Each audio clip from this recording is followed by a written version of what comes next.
안녕하세요. 친절한 영양사입니다.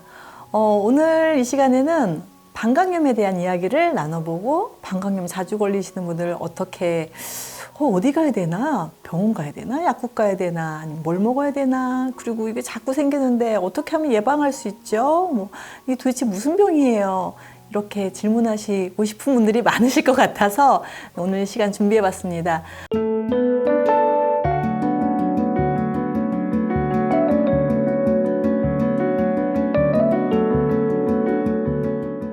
우선 약국에는 방광염으로 오시는 분들이 꽤 많으세요. 보통은 병원에 가실 것 같은데 왜 약국에 오시는지, 그리고 물론 약국에서도 해결이 안 되는 건 아니거든요. 그런데 조금 저는 병리를 공부하다 보니까 이게 균 감염이 된 거에 대해서는 그래도 항생제 처방 받으시고 그리고 나서 치료된 다음에 어떻게 예방하세요 라는 부분들을 약국에서 해드렸으면 좋겠다, 이제 이런 생각을 가지고 있는 사람이라서 왜 병원에 가기 싫어하시는지, 그리고 병원에 가시면 어떤 처치를 받으실 건지, 혹시 산부인과 가야 되나 이런 생각을 하시고 계신 분들 계시는데, 좀 그거에 대해서 간단하게 좀 정리를 해드리도록 하겠습니다. 우선 일단 방광염이 어떤 병인지 좀 아시는 게 중요하겠죠. 방광염은 대부분이 한 80% 이상이 대장균 감염이에요. 대장균을 우리가 먹으면 방광염이 걸린다? 그 얘기가 아니고, 사실 대장균이 굉장히 많아요.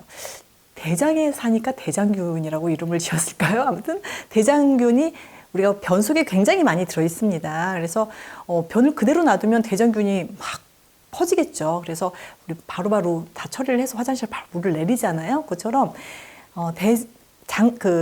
변 속에 들어있는 게 대장균인데, 그게 어디로 간 거냐면 요로를 통해서 방광까지 가버린 거예요. 그러면서 거기서 말썽을 피우는 거죠.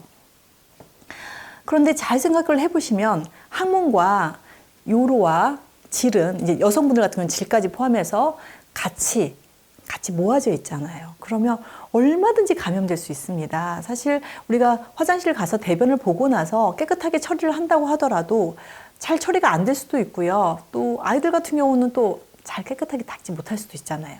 그러면 얼마든지 거기에 대장균이 묻어 있고 바로 옆집이니까 요로로 감염이 돼버리는 거죠. 그런데 어떤 사람은 감염이 되고 어떤 사람은 감염이 되지 않고, 이런 차이점들은 또 무엇이 있을까? 그래서 우선 일단 약국에 오시면은 소변을 너무 자주 봐요. 오줌 솥에 걸렸어요 라고 표현을 하세요. 그러면 제가 이제 여러 가지 질문을 드립니다. 첫 번째, 소변을 처음에 보려고 했을 때 분명히 급해서 화장실을 갔는데 바로 나오지 않는지, 그리고 두 번째, 자주 갔기 때문에 소변량은 많을 수는 없거든요. 그런데 굉장히 많이 볼 것처럼 느껴져요. 근데 실제로 소변량은 작습니다. 그리고 나서 볼일을 보고 이렇게 딱 끝났다고, 소변 끝이 다 끝나는 순간 뭔가 방광이 밑이 빠질 것 같은 느낌이 드는지, 이런 것들을 여쭤보면은 대부분 다 맞다고 말씀을 하세요. 자, 그러면 이게 거의 대부분 방광염이 맞습니다. 그래서 대장균 감염에 대한 거, 그러면 약국에 이제 오셨기 때문에 제가 약을 드려야 되잖아요. 약국에서 드릴 수 있는 제재는 어떨 때 보면 이 한방제제가 굉장히 탁월할 때가 많아요. 이 방광염을 치료할 수 있는 한방제제가 나와 있어요. 약국마다 다 가지고 계실 거고, 그 약제로 한방제제라서 알이 좀 많거든요. 그래서 하루에 한 3번씩 3알, 4알, 4알 이렇게 나눠 먹기도 하고요. 5알씩 2번 먹기도 하고, 복용 방법에 따라서 어떤 걸 선택하셔도 크게 무리는 아닌데, 어쨌든 약국에 가셔서 이렇게 구매해서 약을 드시는 방법이 있고요. 저는 조금 사실은 이제 이런 질환이, 균에 대한 감염이 생겼을 때는 병원을 가보시라고 말씀을 드리고 싶어요. 병원에 가시면 산부인과 가기 싫어요. 산부인과 가기 싫어서 약국에 왔어요. 이렇게 말씀하시거든요. 그런데 방광염은요, 산부인과 질환이 아니에요. 소변 검사만 해도 대장균이 감염됐는지 안 됐는지 바로 확인할 수가 있는 비뇨기과 질환이라는 거죠. 그럼 또 비뇨기과까지 별로 없잖아요. 비뇨기과는 가야 되나요? 그렇지 않아요. 소변 검사는 동네에 있는 어떤 병원에서 대부분 다 하고 있기 때문에 동네에 있는 내과 가셔도 되시고 가정의과 가셔도 되시고, 원래 단골로 다니셨던 병원에 가셔서 말씀을 하시면 소변 검사 하실 수 있거든요. 소변 검사 결과가 나오면 항생제가 이제 투여가 되는데, 보통 검사 결과가 나오지 않아도 의사 선생님들이 방광염일까라고 예측하시고 항생제 처방을 하시는 경우가 많습니다. 그런데 항생제를 예를 들어서 한 포를 복용을 했어요. 그런데 증상이 정말 드라마틱하게 좋아지는 경우가 정말 많아요. 좋아졌나 보다. 정말 역시 양혈사 말 믿고 병원 갔더니 너무 잘 됐어. 이렇게 생각하시고 한 번 드시고 그냥 그래도 2번은 먹어야지 하고 2번 정도 드시고 딱 끊으시는 경우 있는데, 사실 균이라는 거는 발병하는 상태가 있고요. 그리고 나쁜 짓을만 하고 있는 상태가 있고 가만히 정지되어 있는 상태. 정지되어 있는 상태에서는 이렇게 발병을 하거나 증상을 나타내지 않습니다. 그래서 항생제 한두 번으로 절대로 이게 균이 다 박멸되지 않는 경우들이 많기 때문에 저는 반드시 의사선생님이 예를 들어서 하루분을 처방을 해주셨든 3일분을 처방을 해주셨든 다 나았다고 판단이 되는 시점에서 다시 소변 검사하셔서 균이 있는지 없는지 확인하시고 약을 끊으셨으면 좋겠습니다. 그건 정말 중요한 일이고요. 요거를 처음에 첫 단추를 잘 끼우지 못하면 그 대장균이라고 하는 균이 항생제를 한번 만났었기 때문에 이게 다시 발병을 할 때, 그래서 피곤할 때마다 생긴다는 분들이 되게 많아요. 피곤할 때마다 균이 들어오나요? 피곤한 줄 알고. 피곤할 때마다 생기는 이유는 이미 처리되지 않은 균이 남아있을 수도 있는 거고요. 그리고 그 균이 남아있는데 다음번에 똑같은 항생제를 썼을 때 듣지 않아요. 그러니까 균이 항생제를 이겨버리는 거죠. 그거를 항생제 내성이라고 합니다. 내성이란 말 많이 들어보셨잖아요. 항생제를 이기는 상황이 되는 걸 항생제 내성이라고 하는 거거든요. 그래서 우선 그렇게 치료하는 방법이 굉장히 중요하다라고 말씀을 드리고, 그러면 이게 자꾸 반복이 되는데 내 생활에서 어떻게 할 것이냐, 생활에서 할 수 있는 방법을 제가 좀 말씀을 드릴게요. 제가 사실 한 20년 전쯤, 굉장히 오래됐는데 제가 방광염이 걸린 적이 있었어요. 좀 되게 많이 무리를 했었고 많이 걸었었거든요. 그래서 그때 방광염이라는 걸 처음 걸려서 너무 불편하고 깜짝 놀라는 거예요. 저도 이렇게 불편한 그 질환이 있을까. 그래서 제가 그때 당시에 근무했던 약국에 그 같은 건물에 비뇨기과가 있었거든요. 그래서 비뇨기과에 갔습니다.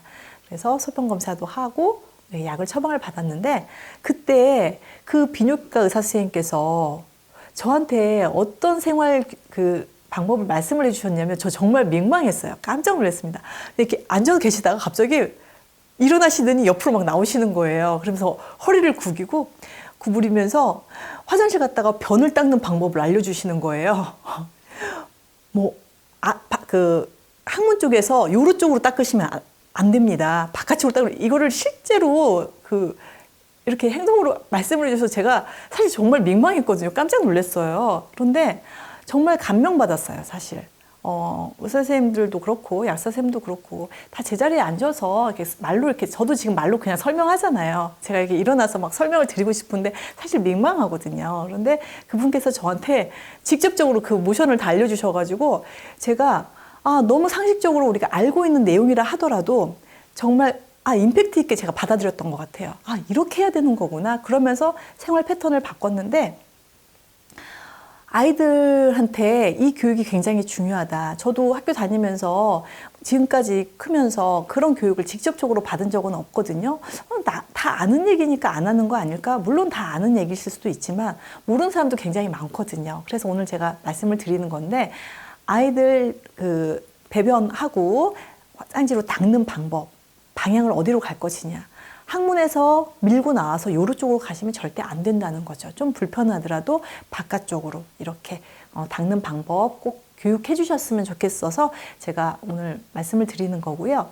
또 두 번째는 사실 요즘에 비데 사용 굉장히 많이 하시죠. 네, 비데가 정말 너무 편리하고 좋은 도구인 것 같아요. 깨끗하게 닦으실 수도 있고. 그런데 우리가 어떤 기구든 어떤 도구든 잘 사용할 때는 정말 좋은 메리트가 있지만 잘못 사용했을 때는 또 그거에 대한 단점도 우리가 갖고 갈 수밖에 없거든요. 비데라는 거는 항문 쪽에서 예를 들어 요로 쪽으로 물줄기가 나오죠. 그래서 그러다 보면은 아무래도 남아있는 이 잔여 그 변이 요로 쪽으로 이동할 수도 있습니다. 그리고 나서 반드시 요로 쪽을 더 깨끗하게 닦아주시는 건 필수적이죠. 다 알고는 계시겠지만 그렇게 감염이 될 수 있는 환경이 사실 변기 안에서도 일어날 수 있으니까 요로 쪽까지 깨끗하게 닦는 거, 여기까지 꼭 지켜주셨으면 좋겠고요. 또 한 가지는 사실 우리가 부부관계를 하고 나서 감염되는 경우도 꽤 있거든요. 그래서 부부관계 갖고 나면 반드시 소변을 보고 세척하는 거.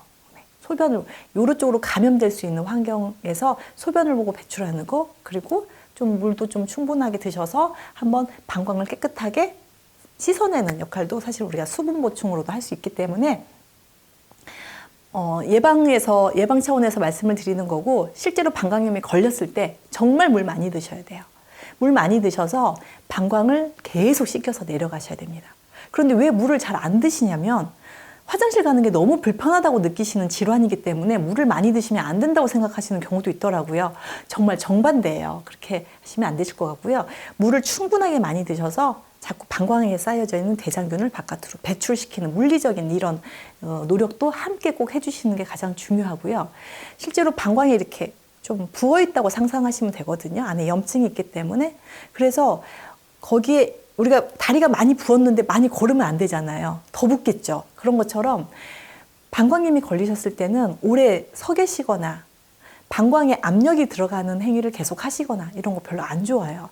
물론 서 있는 것보다는 앉아 있는 게 낫겠지만 앉아 있는 것도 방광에 압력을 주는 거거든요. 그래서 오래 걷는 거, 앉아 있는 거 별로 좋지 않아서 저는 환자분들께 그냥 이번 기회에 조금 누워 계세요. 누워 계셔서 우리가 조금 염증으로부터 그리고 부종으로부터 이렇게 좀 릴렉스 될 수 있게. 실제로 방광이 안에 부어있기 때문에 소변이 찬 것처럼 우리 느껴지는 거거든요. 그래서 자꾸 화장실을 가고 싶다고 느껴지시는 거라 균을 죽이는 건 따로 항생제가 할 수 있는 거지만 그 외적인 어떤 물리적인 것들은 노력을 위해서 충분히 하실 수 있다는 겁니다. 자, 오늘 여기까지 사실 제가 방광염에 대해서 말씀을 드렸는데, 제가 항상 강조드리는 건 뭐냐면 어떤 질병이 걸렸을 때 어떻게 처치하느냐, 어떻게 약을 먹느냐, 이것도 굉장히 중요한 일입니다. 그런데 그것보다도 더 중요한 거는 그걸 어떻게 안 생기게 할 수 있느냐라는 거죠. 생활 추측에서 말씀드렸던 이런 부분들을 좀 같이 생활을 하시면서, 저는 약사잖아요. 여기에 필요한 것들은 어떤 영양소가 있을까 궁금하실 수 있으실 것 같은데, 사실 면역력과의 싸움이거든요. 평생 방광염 한 번도 안 걸리시는 분도 계세요. 그러면 그분은 너무 깨끗하게 살았고 뭐 대장균으로부터 한 번도 노출된 적이 없어서 그렇게 사셨거든요. 그거 아니거든요. 누구나 환경에 따라서 대장균에 대한 공격을 다 받을 수 있어요. 그런데 걸리시는 분과 안 걸리시는 분은 사실 청결의 문제라기보다는 면역력의 문제라고 생각합니다. 그래서 방광염이 좀 자주 걸리신다고 그러시면은 저는 좋은 프로폴리스 같은 거를 좀 꾸준하게 드시면, 프로폴리스는 실제적인 세균이나 바이러스의 방어 능력을 얘가 대신해줘요. 그러니까 내 몸에 장착된 내 특수 부대 같은 거라고 생각하시면 되세요. 그런데 화학적인 부대가 항생제잖아요. 그래서 그 프로폴리스는 천연 항생제라는 표현을 쓰기도 하거든요. 내 몸에 좋은 천연 항생제를 키우는 거죠. 그래서 어떤 맹독성 균이 들어왔을 때 대신 특수부대처럼 이렇게 같이 싸워주고, 그리고 내 면역세포와 함께 가야 되는 겁니다. 프로폴리스만 가지고 되는 게 아니고요. 그래서 물론 여러 가지 영양소들이 면역에 관련된 유산균들도 중요하겠지만, 포인트로 한 가지만 내가 한 가지만 좀 꼽는다면 좋은 프로폴리스, 역가가 좋은 프로폴리스들이 있거든요. 그런 것들을 좀 장기적으로 꾸준하게 드시다 보면 좋아지실 거고, 사실 제가 쓰고 있는 제제 중에서 정말 그냥 예방 차원이 아니라 딱 질병이 걸렸을 때 좀 고용량으로 쓰게 되면 실제로 정말 개선 효과가 있는 제제들도 있습니다. 그래서 좀 특수한 그런 제제들도 있는데, 우선 면역력 키우는 거, 그게 만약에 내가 내 마음처럼 잘 되지 않는다면 영양소로 프로폴리스 같은 제제 꾸준하게 복용하시면서 관리하시는 거, 그리고 여러 가지 생활 수칙 지키시는 거, 이게 방광염을 예방하고 다시 또 치료하는 데 도움이 되는 제가 말씀드리는 오늘의 팁입니다. 오늘 좀 지루한 시간일 수도 있을 거라고 생각합니다. 그런데 아프신 분들에게는 또 이런 지루한 내용들이 실질적인 도움이 되실 수 있을 거라고 생각이 들고요. 오늘 경청해 주신 여러분 감사드립니다. 고맙습니다.